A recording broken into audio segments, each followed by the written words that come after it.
బెండకాయలు తింటే లెక్కలు వస్తాయో లేదో నాకైతే తెలియదు కానీ నాకు బెండకాయ ఫ్రై అంటే చాలా ఇష్టం. చాలామందికి బెండకాయ ఫ్రై ఇష్టం ఉంటుంది కానీ చేసుకోవాలంటేనే ఇష్టం ఉండదు. ఎందుకంటే అది జిగురుగా ఉంటుంది, ముక్క విరిగిపోతుంది. ఫ్రై అనేది పొడి పొడిగా రాకుండా ముద్ద ముద్దగా అవుతుంది. అందుకని చాలా వాటికి స్కిప్ చేసేస్తారు.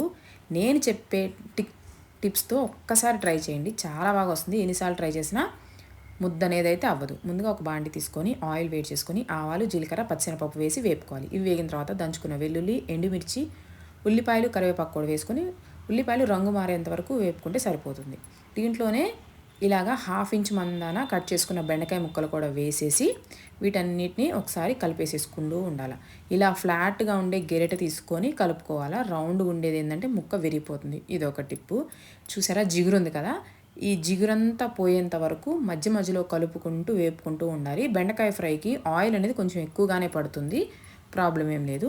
ఇలా మొత్తం ఫ్రై చేసేసుకోవాలి. ఇలా ఫ్రై చేసేసుకున్న తర్వాత చూడండి, జిగురంతా పోయిన తర్వాత మాత్రమే దీంట్లో ఉప్పు అనేది వేసుకోవాలి. ముందే వేసేస్తే ఆ జిగురు వల్ల ముక్క అనేది విరిగిపోతుంది.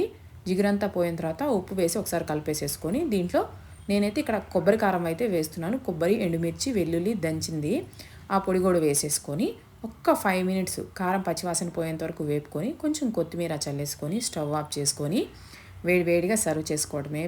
పప్పుచారు, పచ్చడి లేదా ఒట్టి ఫ్రైతో తిన్నా కూడా చాలా బాగుంటుంది. మీరు ట్రై చేయండి, మీ ఫ్యామిలీకి కూడా షేర్ చేసి